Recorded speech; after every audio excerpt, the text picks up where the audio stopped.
Hey y'all, it's me. It's me, Lady T. It's me, Lady T. It's me, Lady T. Come lose some weight with me. I'm tripping. I forgot to go on today to talk about my weight loss journey. My phone about to cut off. So I done jumped into bed right quick because I'm tired. Um, I did post something today. I did a short. I really did. I did post a video today, so y'all excuse me the way I'm looking right now because I'm in the bed. Um, I did post a video this morning. It was a short about my weight loss. I'm still 265 according to the scale. I'm putting it in the same exact place that I've been putting it, but it still said 265.0. So y'all can go look at my short because that's where it is. It was two people listening, and then I guess they say, we ain't trying to look at her looking like that. But that's okay. I got to get that stuff on my husband again because I'm getting scabs again in my head. He made a good concoction that took care of this. Now I got to get it again because look at this. That look bad. But that's from the lupus, y'all. Any the who. So let me tell you what I had today. What did I have this morning? What did I have this morning? I think I had eggs and bacon. Bacon and eggs. And then for lunch, I had chicken nuggets and mashed potatoes. And I had like 16 goldfish. You know, they say you can have 51 goldfish per serving, okay? But I only had 16. Thanks for the likes for whoever's looking. And I also had, I got some mixed nuts from the store today.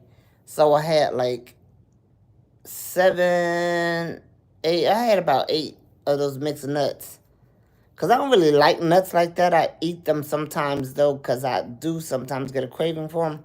But that's something that I could eat right quick to, help me when I'm having hunger because, like I told y'all before, I only eat 2 meals a day. Hey, Sharon!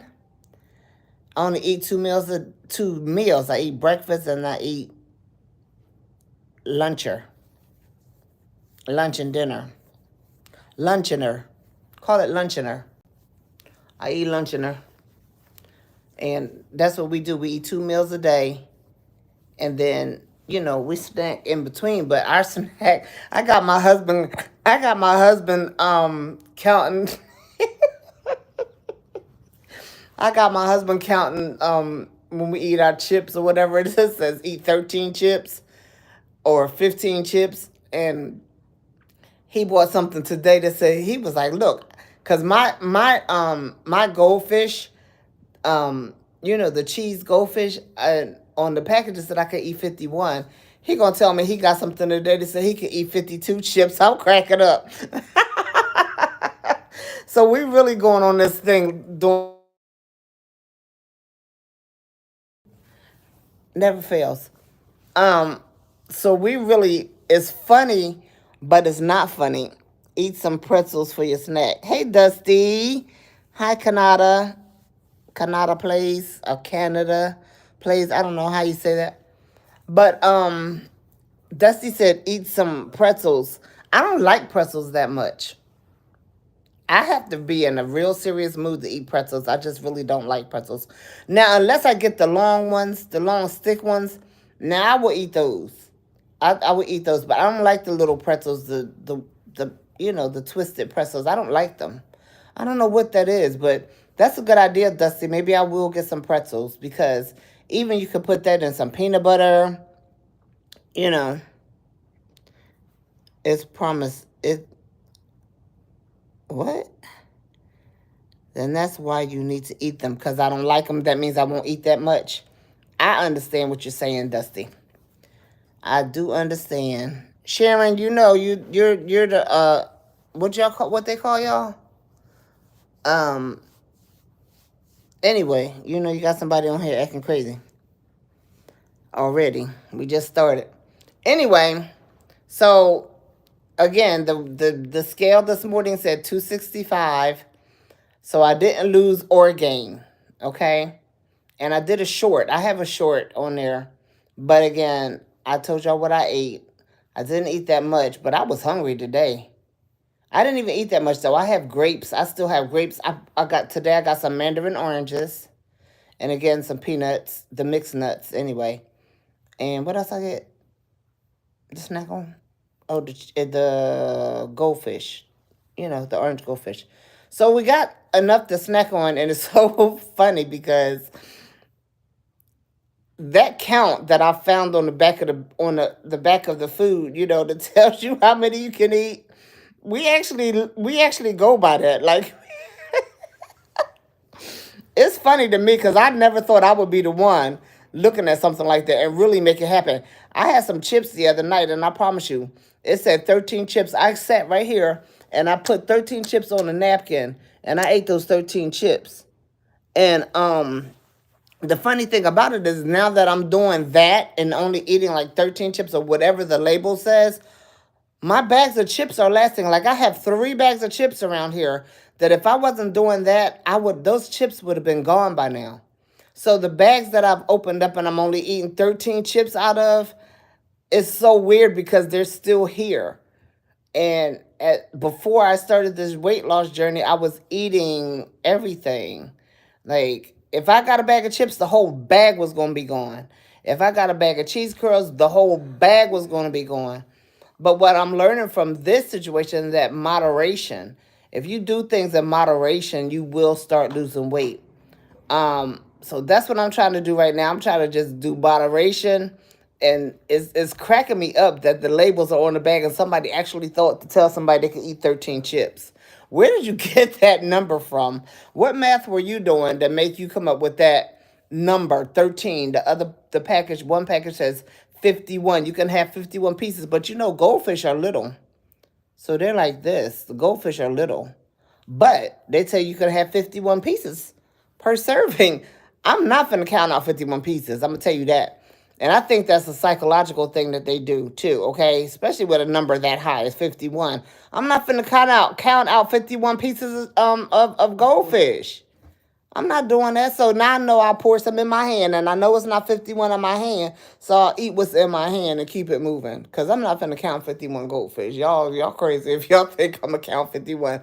But I will count the 13 chips. I will count the 13 chips. Why? Because I know I can get carried away with the chips, but when I have the bag with the chips that are this small, I'm not going to eat 13 chips. I'm going to eat more than 13 chips because that's a crumb. I'm not doing it. That's a crumb. I'm not playing around with no crumbs. I never signed up to eat crumbs. But that's the other thing. That's why you need to eat them. I know, right? I need to eat them. I do need to eat you know what? Now I go to the dollar store. I think I am going to get some pretzel rods because my husband and we used to eat them. I'm very proud of you. Fruits have too much sugar. They do. I watched my 600-pound life, and Dr. Now said no fruits. Fruits do have a higher, and it's funny because they're natural. What is it? Your soda. Why are you putting it out there? Ain't no room in there. Fruits to be a natural food has a high content of sugar, and I've never understood that. But I have grapes, and I don't eat a lot of grapes when I eat them. Matter of fact, I need to eat some grapes tomorrow because I don't want them to get rotten. I bought some mandarin oranges, and I read the calorie count. I don't know how to read the sugar thing because they talk about grams and this, that, and the third. So I don't really know how to read the sugar thing yet. But I'm reading, it says 70 calories per little bowl of the mandarin oranges. And I'm going to eat those. It's only 12. And they say you're supposed to only eat 1 serving. So I'm going to eat that. I don't know what the sugar intake is, and I need somebody to teach me how to read the sugar contents because I don't understand the way it is written. It's not as easy as saying you can eat 13 chips or or 51 goldfish, okay? So I need to learn how to do the fish the sugar count, because Dusty, you are right. The sugar in fruit is really high. So I'm not eating, like, I have the grapes. So I do eat the grapes, but I didn't eat any today. But I'm gonna see if I can eat some tomorrow. I'm gonna take them with me down to the church and eat me some grapes and take my half a bag of chips, because it's probably only 13 left in there. Um, and I'll take that down there, because when I do go down to the church, I find myself snacking. I always, when I go to the store, okay, or Rondo go to the store for me, and I'm always asking for snacks. Um, but I didn't, back then I hadn't picked up on the serving size. And I just think it's funny right now. I'm cracking up. I'm really cracking up. Thank you, Dusty, for saying you're proud of me. But I appreciate that too. I like encouragement. I love it when people encourage me instead of trying to tear me down or try to, act like I'm not going to do it. I've tried a diet. I've tried to not eat before and it didn't work because I wasn't doing it right and I wasn't ready. I was not ready. But I feel like right now I'm ready. I just hope that I don't plateau.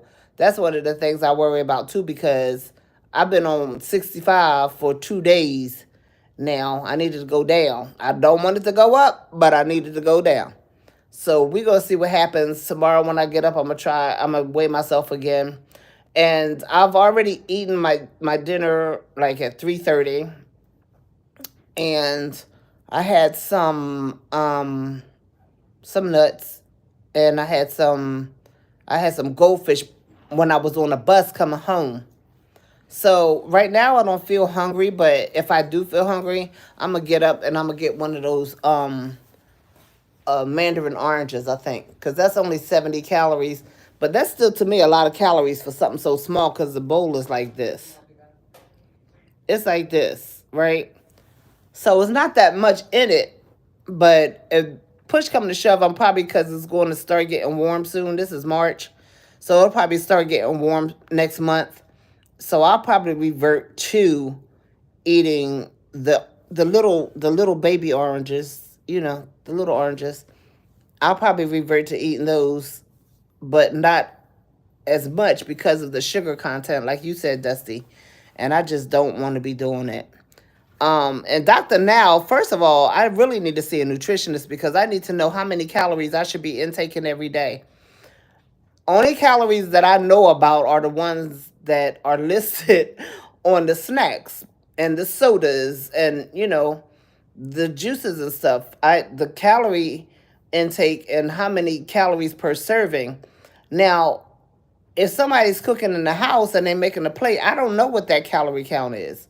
I don't know how to know how many calories I should be taking in. I know that on 600 Pound Life, if he put somebody on a 1,200 calorie diet, they be freaking out, because 1,200 calories, although it's not a lot of calories, it depends on what you eat, and you got to make a choice. You got to make choices when you're on um, a diet based on calories, because if you're on 1,200 calories a day, you really gotta read those labels and be like, listen, I can't have this, or I can only have this much of this, because that means I'm not going to be able to eat something else later on, because I'm going to take in too many calories.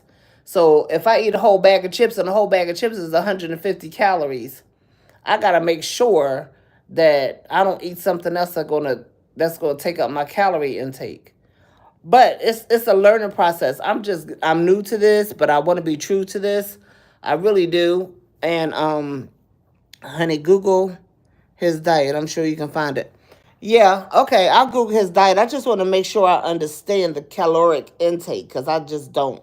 Even when I used to watch him, I remember on some of his shows, he would have the nutritionist come in, or the dietitian go into some of the people's homes, and they would go in their refrigerator and their freezer, and they would just throw everything out that had a high fat content or high sugar content.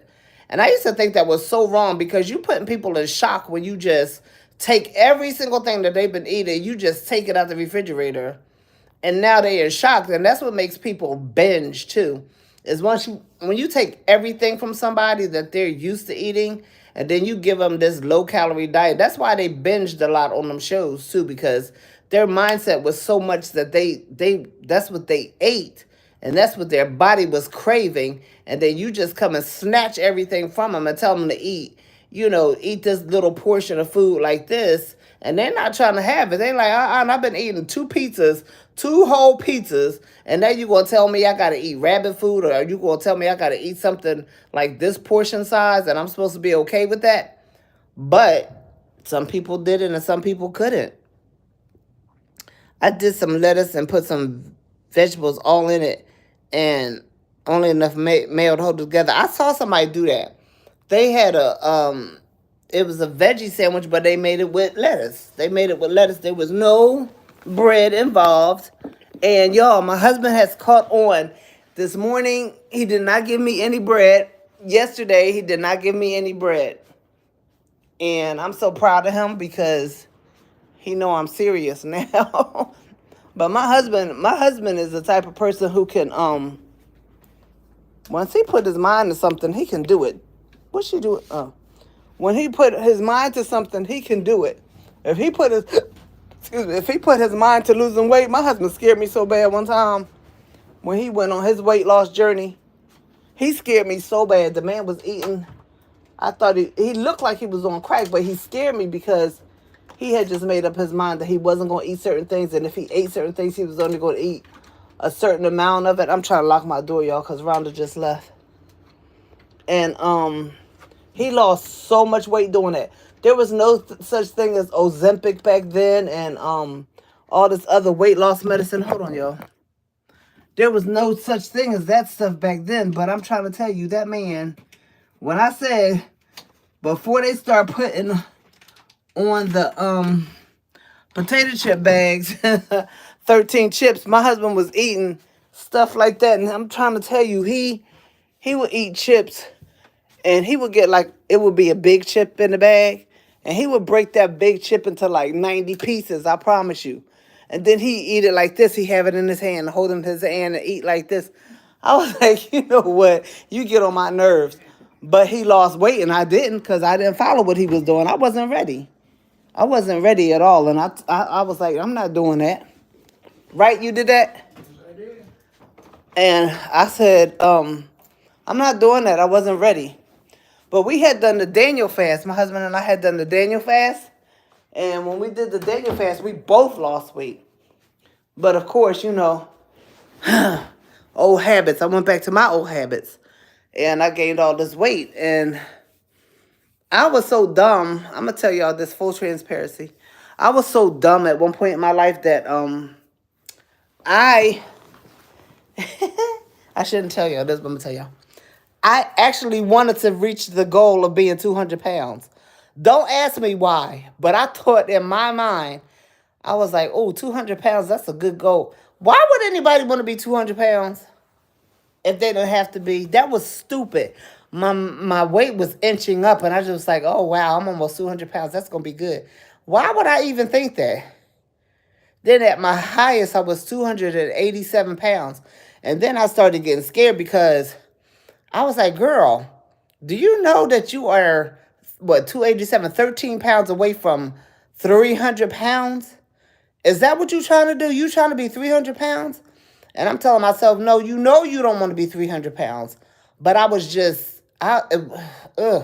crazy. But when I saw that I was almost 300 pounds, 13 pounds away from being 300 pounds, I got shook. I got shook because even now, when I look at myself in the mirror, my stomach, I never thought I would have a stomach that looked like this. That's just so big with that little hangover thing. I'm just like, that's not me. Why am I looking like this? Because all these years I was sitting there, I would eat stuff when I was stressed. I would eat stuff when I didn't feel good, because having lupus, when I don't feel good, I eat when I don't feel good. But I'm starting to change my mindset. But that's why I came on here this evening, because I was like, I have to talk to them about the weight loss, because this is part of my journey.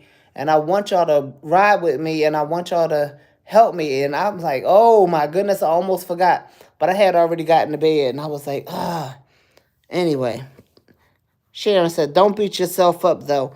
I'm so trying not to, and I really don't feel so bad.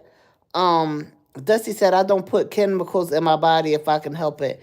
I use home remedies if possible. And that's another thing, Dusty. I truly, truly, truly want to stop taking this medication.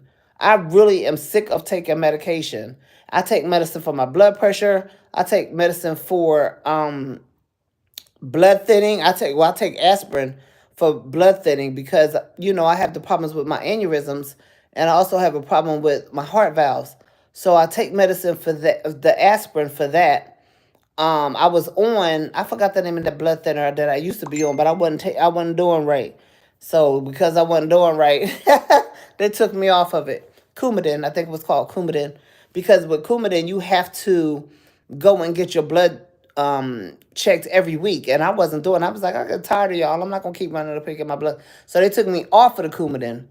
Um, but I take aspirin for those things. I said high blood pressure aspirin. I take prednisone for the lupus. I promise y'all, if I don't take prednisone, I can't function. I literally cannot function. I tried it. I went down to 2.5 milligrams of prednisone, and when I tell you, I could not function. I could barely move. I would be crying because I would be in so much pain. But my body's been on prednisone for over 20 years. I've been on prednisone for over 20 years. So when I don't take it, my body is like, are you crazy or something? So that's what happens with that. You're doing great now, and that's what matters. Putting yourself first is so important. It really is self-care.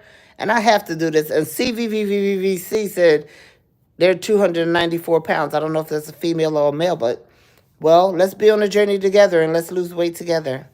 Dusty Will said, if I can come up with anything to help you, honey, just let me know. I'll help you if I can. I know you would, Dusty. I really believe that. And I thank you so much, and we love you too. And I just feel like when you have to take meds like that, then you do what you have to do. I'm taking these meds, but I promise you, Dusty, I want to get off these medicines. I want to get off of these medicines, and I know that losing weight will help me. And I said I was going to go walking today. I didn't even do it. But I have neuropathy real bad in my feet, and I don't know what this is. Sometimes I wake up and it feels like my toes are laying in the bed separate from my feet. That's how bad my feet hurt. I really think my toes have come off and they're laying in the bed next to me. That's how bad my feet hurt. And I'm like, Lord, what is happening here? But I had a problem with my back. So it's not diabetic neuropathy at all. It's just that it's the nerves in my back that really have me messed up. But it seems like since I've had surgery, it seems like my feet are hurting way more than they did before I had the aneurysm surgery. Um, I cannot say for a fact that that's what it is, but I know I have nerve damage in my back, and that's part of the reason why my feet hurt so bad. They really, it hurts worse when I lay down. And it doesn't even make sense to me. If I'm laying down, I'm off my feet. Why do my feet hurt so bad? It feel like I'm stepping on stones while I'm laying in the bed. It's just horrible. When you have to take meds like that, I had an aunt who had lupus, but I don't know what the symptoms are when you have a flare. Okay, everybody's different, but the thing with lupus is it'll go into remission, okay? When it comes out of remission, um, it's so much worse. Like right now, I'm having a flare. My nose, on the side, it hurts so bad. You see that right there? That hurts so bad. It's just so bad. It's so irritated on this side of my nose too. And this is the discoid lupus. That's the one that affects the skin and your joints. Like you got arthritis and everything. It affects your skin and your joints. If you look at this, I'm so dry now, and my skin is just, this is what happens when I have lupus. I have all of this, and then look at this. Look at this. All of this is the discoid lupus, and all of this, you would think that I was, you know, drinking something. milk or whatever the case is. But this is what happens to my skin. Then I get these dark circles here, and I get all these blotches. You see this right here? This is the butterfly rash. You can see it now. You can start seeing it on this side of my nose, but that's what they call a butterfly rash. And this started off as a little dot. It was a little dot, and a pastor of the church I was going to at the time, he told me to go see a dermatologist because he thought I had skin cancer. And when I got there, she looked at me. She said, "I already know what you have." I was like, "What?" She said, "Don't freak out. We got to do some tests first before I can tell you what it is." Long story short, it came out to be lupus, but at the time, they only diagnosed me with discoid lupus, which, like I said, only affects your skin and your joints. Okay. Now, they have discovered that I have both lupus. I have systemic lupus and discoid lupus. There's three types of lupus: the systemic lupus, discoid lupus, and medically induced lupus. Certain medicines people can take, and it will cause them to have every symptom of lupus. As soon as they stop taking it, they won't have the symptoms anymore. That's not me. I have systemic lupus and discoid lupus. Systemic lupus messes with your insides. It messes with your organs. Okay, I told y'all I'm having a problem with my heart. I've already had a stroke and a heart attack. The stroke, I believe, did not come from lupus. I pretty much know why I had this stroke. But the heart attack, I had a heart attack a few years ago. It was mild, thank God, because it didn't kill me. But things happen. So I'm having problems with my lungs. Um, I'm just having problems on top of problems with what's going on inside my body right now. So another reason why I want to lose weight, because I need to lose weight. It'll be healthier for me. And then if you see my eye right here, this right here is from the lupus. This is from the lupus where my eye gets puffy. I haven't seen anybody else with this symptom though, but my eye gets puffy right here. Especially if I'm stressed out, my eye gets really, really puffy. Y'all know this is the blind eye now, so I don't even care. But the doctors had to do a biopsy, so they had to cut. You see the space right here where there's no eyelash right here, because they had to cut that and do a biopsy, and it came back what they already thought it was, the discoid lupus. They did think I had cancer at one point in my eye. Even some of the optometrists and ophthalmologists that I went to prior to me having surgery thought that I was having some type of cancer up in here. But come to find out, it wasn't. It was lupus, and then I was having aneurysms, and the aneurysms was messing with my eye as well. So I've been dealing with a whole lot with my eyes for a few years now, and it was getting worse up until I had the surgery for the aneurysm. Although I woke up blind in one eye, I'm still not having the seizure like episodes like I was having. So that's a good thing. Um, but this is all lupus on my face. This is lupus. This is lupus on my face. Now when I go outside when it's cold, my fingertips hurt so bad. They they feel like they're frostbitten. This is how bad my fingertips hurt. I got on, acrylic nails, so I don't know if my fingernails turn blue. I can't see it through here if they do. I don't recall my fingers ever turning blue, but the pain from my fingertips, um, when I go outside in the cold, it's so. If I don't have to go outside, I will not go outside because that's how bad the pain is. And my feet, forget about my feet. I can go outside and I will come back inside, and you would think that I never had any socks on or shoes or anything. Now, I don't went outside barefoot. That's how cold my feet are when I come in. I could have on two pairs of socks, a pair of sneakers, or a pair of boots, something on my feet, and you would never know I had anything on my feet. That's how cold my feet are. When I go outside, it is so bad. But people that have lupus, they also have these things that I call riders. And what a rider is that you have other things going on that not everybody that has lupus have these things, but it's usually associated with lupus. So I can't think of it. I'll think of it. I'll think of it. What they call it when your fingertips hurt like this and they turn blue in the cold. Um, I have Sjogren's disease, which makes my eyes so dry. Everything that's supposed to be wet is dry. Okay, in your body, your nostrils, your mouth. You see me keep licking my mouth is because my mouth is dry. Um, Even my ears get dry, y'all. This even my ears. Sometimes I have to put cream in my ear because my ears are so dry and they look so bad. A couple of weeks ago, my ears back here were so blistered. They were starting to bleed back here, and it was all because of the lupus and the Sjogren's disease. No, it's not. It's not called frostbite. It's called I can't think of it right now, but a lot of people with lupus have it. Oh, I'm sorry. Dusty said she was going.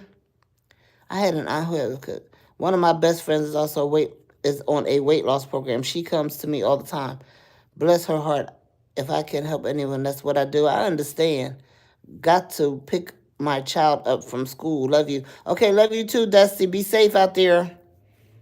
Um, and so, these are the things that happen when you have lupus, especially when you have both of the lupus, the systemic and the discoid lupus. It's really your body attacking itself. So your body just does all kind of things, and your body don't like certain things. Like if we go out in the sun's not good for us at all. I know the sun's not good for anybody anyway, except for you go outside and you get some vitamin D. But the sun is very detrimental to people with lupus. We go out in the sun and our skin breaks out like so bad. It makes us extremely exhausted. Not tired, we're exhausted. In the summertime, in the springtime when it's hot outside, no, we have to go outside. We have to wear hats. We're supposed to put on sunscreen, but I don't.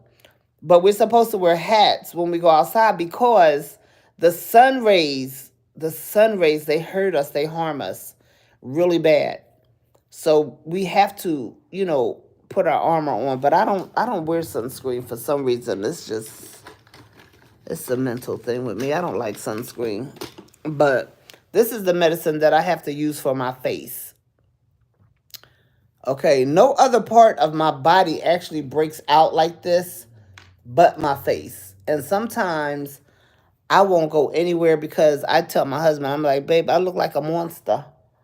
And so because I feel like I look like a monster, I feel like people will be looking at me, because they don't. And what cracks me up is that when children are out with their parents or an adult, and they sit and they stare. And to me, that's a teachable moment when a child is staring because they don't know, they haven't seen anybody that looks like that, or they don't understand and they're staring. It's not because they're being rude in most cases. It's because they don't understand. They haven't seen. Even when I ride outside in my wheelchair and the children, they'll look at me and they'll literally stop and stare. And I'll be like, "Hi, how you doing? You want to know what's going on? This is a wheelchair." It's a teachable moment. Instead of getting offended, we could teach children, even adults. Some adults even stare. I'd be like, now see, I don't have as much patience with adults as I have with children because why are you staring like that? If you have a question, say, do you mind if I ask you a question? I know some people are not, you know, extroverted, and or some people just are shy and they don't want to ask people questions because they might be embarrassed or think the person may not want to talk to them. But in my case, it's okay. If you have a question that you want to ask me, I'd rather you ask me a question than stare at me. Now, see, this medicine that I just put on, um, it's called Raynaud's syndrome, Raynaud, Raynaud's syndrome, with the fingers turning blue and hurting like that. That's what it's called, Raynaud's. So you could look that up. Do you know that I'm still not familiar with this disease called lupus? I'm still not familiar. I still don't understand some things with lupus, although I've been diagnosed over 24 years, 23 years. I still am learning about lupus because lupus is not like you just can't put lupus in a box because it does what it wants to do. So you see how that I put that cream on. Look at the difference. The only thing about this cream though, you can't use too much of it because if you use too much of it, it'll thin your skin out, and then you're prone to getting infections. And those infections are really hard, I heard from my doctor. That's why a lot of times when I what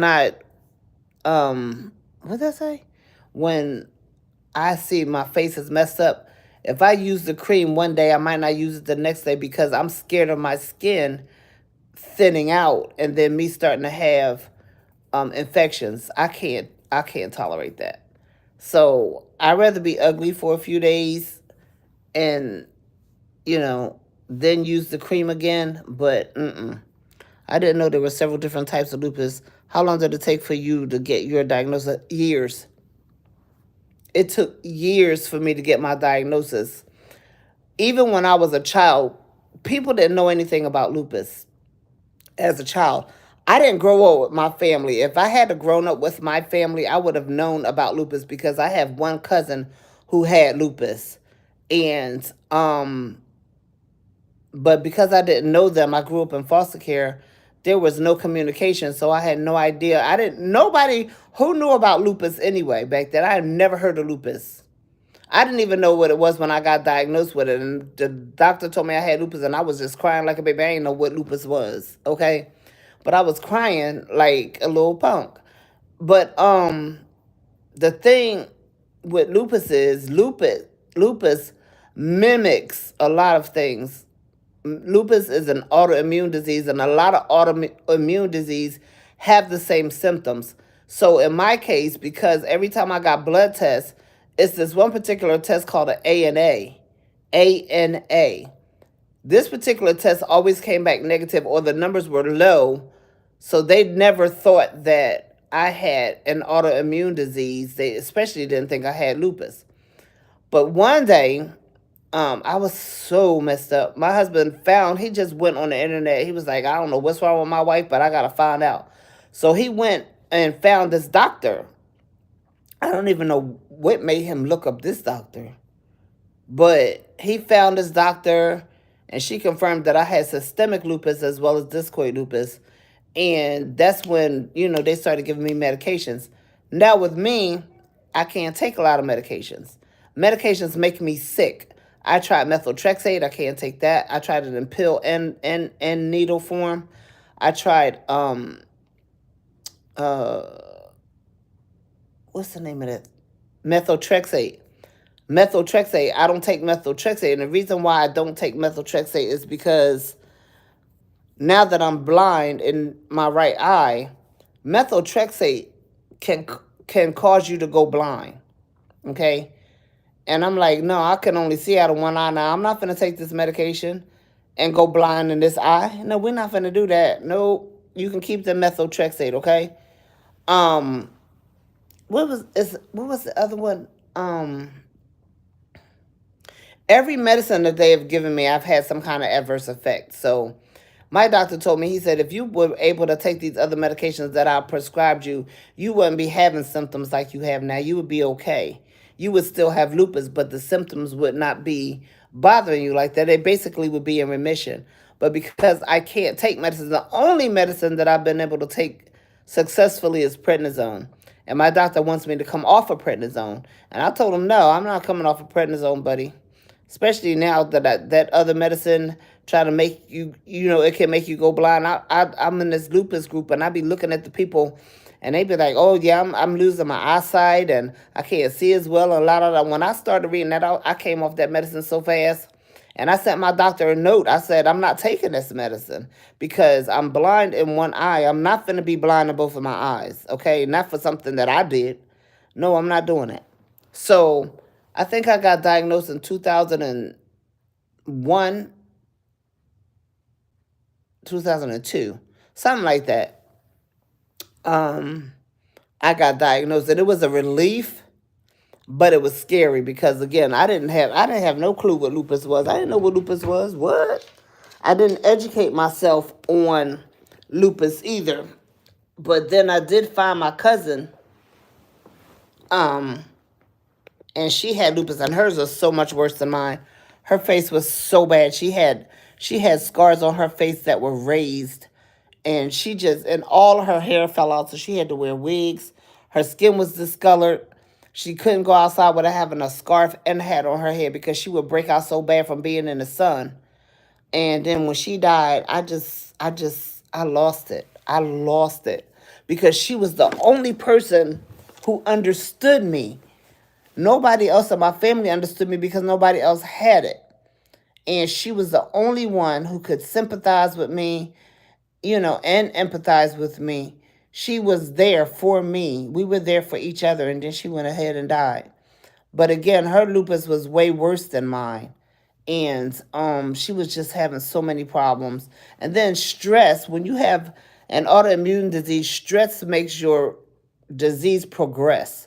Stress makes things worse, if you don't handle that stress. So a lot of times if I'm stressed out by something, you'll see it in my face. You'll see it. I'll be looking like a real monster. And then my whole body gets out of whack when I'm stressed out like that. I start getting sick in my stomach. Everything literally hurts. So I try to keep my stress level at bay. I try to keep it down as much as I can so that I don't have to go through that because it's a pain that you really can't explain. It's a feeling that you can't explain. People, look at me, they be like, and then another thing with lupus is when you're not having the symptoms, like you're not in the flare or whatever, people look at you and be like, it ain't nothing wrong with you. Ain't nothing wrong. You just lazy. You just don't want to work. You just don't want to do it. Listen, calm down because I hope you never get it. I hope you never get lupus because you're judging me off of what you think. You didn't even research lupus or anything, so you don't know what's going on. But lupus makes you extremely fatigued. Like it's a fatigue that you just can't explain. You just feel like I don't even want to breathe. I want to breathe because I want to live, but you know what I'm saying? It's just so tedious to breathe. It's tedious to move. You don't want to get up to go do anything. Uh, Excuse me. It's just so. It's I can't describe it. I wouldn't want nobody. I wouldn't want anybody to go through and suffer with an autoimmune disease. And then I have lesions on my brain.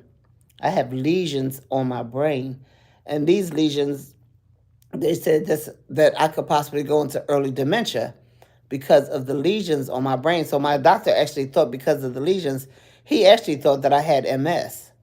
But it's a strange phenomenon going on with me now, although I'm not having the seizure-like activities like I was having pre-surgery. Now I'm having issues that where I can just be standing up and my body starts giving out on me like I'm going to fall. And God has been so gracious to me that every time it happens, I'm standing near something so that if I get ready to fall, I can grab it so that I don't fall. God has been so gracious to me that I haven't fallen at all. I'm always, when I lose my balance, I try to catch myself or I'm near something that I can grab real quick. That happened to me today. That happened to me yesterday. And now people are noticing it more. And it's so embarrassing because I try to hide how I'm feeling because I don't want people to think any less of me. I don't want people to think that, I can't do things because I'm having these problems. I didn't tell my own pastor, I didn't even tell her that the symptoms that I've been having because I feel like if I tell her that all she's gonna want me to do is sit down in church, and I'm not about that life. And I just I don't like people to treat me like I'm delicate. I don't like people to treat me like I can't do stuff. And when people find out that I'm having these issues, they tend to do that. They tend to tell me, sit down, don't do nothing. I'm not sitting down, I'm not doing nothing. I'm going to do what I do because I have to. Because if I don't do things, then that'll send me into a depression that I don't want to go. I don't want to be in depression. I don't want to be, feeling helpless or worthless and useless. I don't do a lot because I can't do a lot. But what I can do, that's what I do. That's why I craft because I don't want to lose me. I don't want these lesions in my brain to cause me to have dementia. So I have to keep doing things. I have to keep thinking. I have to keep, being active in my mind because I'm dealing with these other issues and people just don't get it. They just don't get it. That's so awful when people judge based on what they can see. Autoimmune diseases are invisible, but they still very real. And my husband and I advocate for that. My husband and I, we talk about that a lot. And I know sometimes people get tired of me talking about this kind of stuff on my page because it really is a crafting channel. But I'm talking about real life issues because I'm a person with lupus and other things going on, but I still love to craft. I still haven't let these things deter me from being exactly who I am. And I love to craft. And sometimes it's so painful that I can't craft. Keeping your brain sharp is extra important. It really is. It really is. It's so important because, when you have lesions on your brain, that means there's stuff missing. You're losing brain matter because these lesions are covering spots in your brain. And so things that are supposed to be happening can't happen because you have all these lesions in your brain. And when my doctor first told me that I had lesions, I cried like a baby. I was like, Lord, what is happening? Why am I going through this? I didn't want to have MS on top of lupus. I remember one time my doctor tried to tell me I had sarcoidosis. I said, nope, you a lie. I don't have sarcoidosis. I don't got nothing else. What I have is enough, and I'm praying to ask God to take this away from me. Don't diagnose me with anything else because I don't receive it. And he said, Miss Scott, do we need to set you up with a therapist? I said, why would you need to set me up with a therapist? He said, because you're in denial. I said, I'm not in denial. First of all, you didn't even diagnose me with it. You said you think I have sarcoidosis. I'm not claiming anything else, and I mean that. And come to find out, I don't have no sarcoidosis, but I have a cousin that has it. The sister to the cousin that I told you had lupus who died, her sister now has sarcoidosis. Her and then their other sister has like she got Parkinson's disease, but she said it's not Parkinson's. But her head shakes and her hand shakes and she can't even talk properly because she can't talk. Her mouth shakes and she can't talk. So I remember I would call her. She was like, she told me one time, she said, please don't call me because I can't talk. You won't understand what I'm saying. And when I saw her at one of my other cousin's funeral, she really couldn't talk. And I'm like, oh my gosh. But the autoimmune diseases run on my dad's side of the family. My mom, she didn't have autoimmune disease on her side of the family. Dad's side had autoimmune disease. Mom's side had cancer. I have several people in my family that have cancer. I have several people who've died of cancer. But on my dad's side, the autoimmune thing is real. But I didn't know anything about it when I was a child. When I was a child, I was in foster care and I would stay sick all the time. It was because I was stressed. Being in foster care was not easy. And I was stressed all the time. That's why I stayed sick. And I did not know this until a couple of years ago. That's why I stayed sick all the time, because I was under so much stress. It was so crazy living in foster care. And every time I turned around, I would be sick. And I would go to the doctors and they would look at me and could tell that I was sick, but none of the test results would come back that anything was wrong. So they said that, oh, it's nothing wrong with her. She just wants attention. It was never that I wanted attention. It was because I was sick. I couldn't hold things in my hand because my hands would go numb and I would drop things. And my foster mother would be like, why are you dropping things? Why are you so lazy? Why are you so this? Why are you so that? Not knowing what was going on. And some of it, I can't say that I blamed them because they didn't know that I had lupus because I was undiagnosed at that time. But you could see that it was something physically wrong with me, but nobody had a name for it. So I went through all of that, rejection and all that stuff because they thought I wanted attention, but I was a sick child. But nobody knew what it was. Nobody knew what it was. Hey, Dusty, I see you back. I just got to school to get my child. Alex is in 11th grade and also taking oh my goodness, 7 college classes. My goodness. When you have flare-ups on your skin, just use Vaseline very lightly. That's what my aunt used. It don't work for me. I use Vaseline every day on my face. It doesn't work for me. When I have a flare like that and my skin is burning, around him. I mean, literally burning. Vaseline doesn't help me. See, that's what I'm saying. People that have lupus, everybody's symptoms are different and everything doesn't work for everybody. I wish it was something as simple as Vaseline because I've tried to use Vaseline without using this because, like I said, I don't want to catch infections. I don't want my skin to get thin and I start getting infections in my face because that would be horrible. So I tried to use Vaseline. I do use Vaseline just about every day, but Vaseline is not effective for me.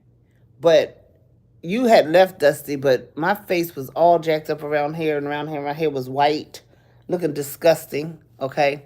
And I put that cream on it, and now just look, you can't even tell that I was dealing with that. So we have dry mouth.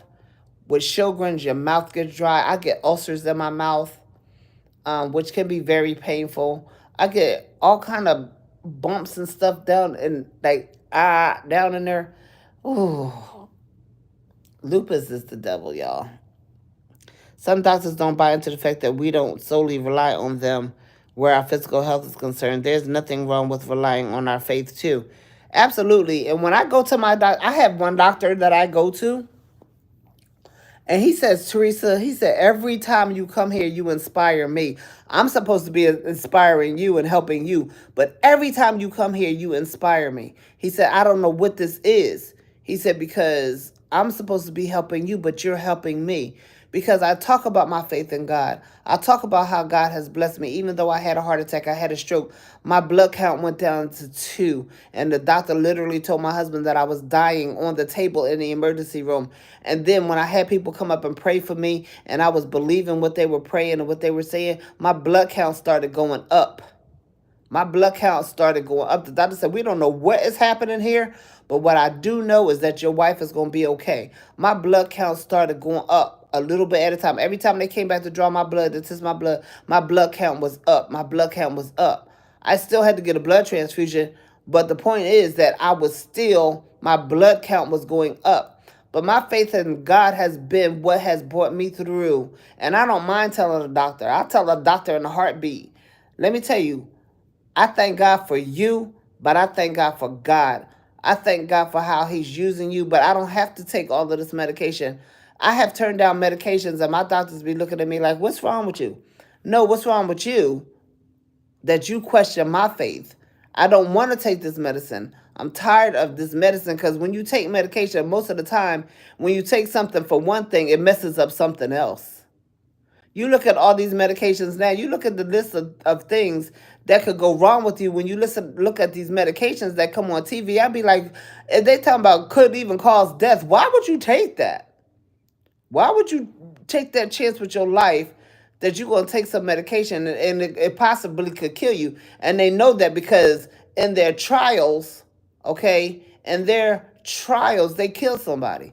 That medicine killed somebody. That's why they have to say it, because it actually killed somebody in these trials.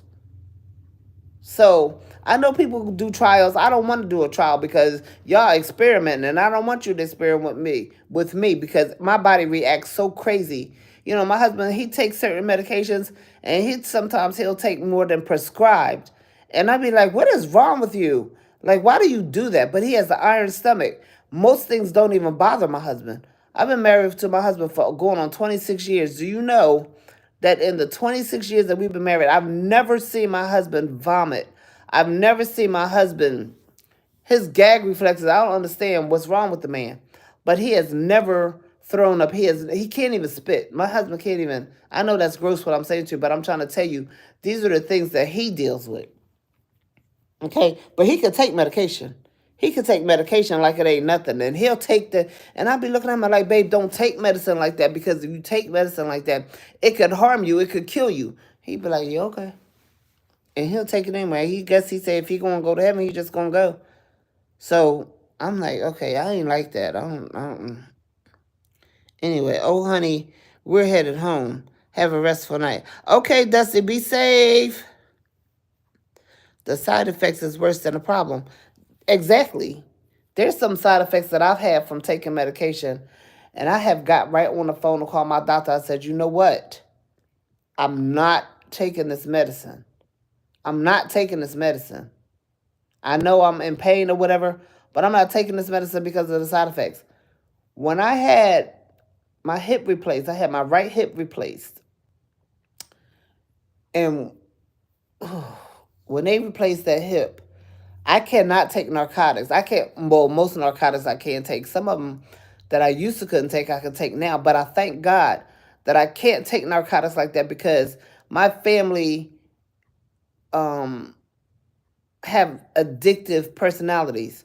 My family has been addicted to drugs, addicted to alcohol. And I have this strong fear of being addicted to anything. Um, so that's why I don't take medicine um, that has a chance of me being addicted. And I tell all of my doctors, don't give me this and don't give me that because I don't want to become a drug addict. I don't want to be uh, addicted to prescription drugs.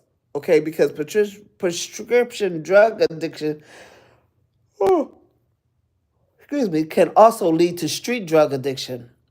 Okay, and I don't want no street farms visiting me and trying to get me to do. I don't want none of that. So I thank God that I cannot take most narcotics. I can't take Percocet. Um, what's the other medicine start with an M? I think it starts with an M. Anyway, I can't take that stuff. All right, I'm happy about it. Um, but I want to get off this medication. The side effects are worse than the problem. The side effects can be hellish. The side effects can be hellish. And if it affects one thing, it's supposed to be for one thing and it messes up something else. Some of that stuff is not reversible. Some of that stuff, some people really have lost their lives because of these things. And I be looking at these commercials, I be like, why would you take it? It'll cause this. It'll cause that. You could have a heart attack. You could have a stroke. You could do. I don't want any medicine that's gonna cause me to have a heart attack or a stroke because I don't already had them. I don't want to have any more. I don't know. I can't even drink red medicine. I cannot drink um, any medicine that's red. I cannot drink medicine. Sodas or red juices. If it contains red dye number 40, I can't drink it. You know why? Because it makes my heart go out of whack. Yeah, morphine. Uh-huh. It makes my heart go out of whack. I cannot. If it's red dye number 40, forget about it. I can't take it. My heart goes so out of whack that I have to take one of my blood pressure medicines to regulate my heart. I take metoprolol, and metoprolol keeps my heartbeats regulated because I have AFib. Okay? And that means my heart goes into these crazy rhythms and it feels like it's stopping, but it's not stopping, it just skips beats. So instead of it going dun dun dun dun dun dun dun, dun it'll go dun dun dun dun dun dun dun dun like that. Or it'll be such a rapid heartbeat that it can throw me into a stroke. It can throw me into a heart attack because the heartbeat is so fast. It's pushing out blood so fast that it could push a clot out, and then next thing you know, bam, you gone. Or severely injured because of that.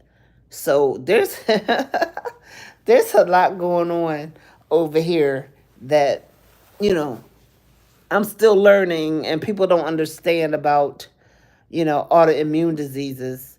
Um, and if I didn't have an autoimmune disease, I wouldn't know anything about it either. Because why would I study it? Why would who would study something? Who studies things that and is not their particular problem? So that's why people really don't understand lupus. Heck, a lot of us that have lupus don't even understand it. But prednisone keeps you fat. That's why I got the moon face. And my stomach is so big because prednisone is a part of that. Prednisone keeps you bloated. And I really hate the way I look when I don't have clothes on. I really look I despise what I see. But most of it is my fault because I ate anything I wanted to eat. I ate as much of it as I wanted to eat.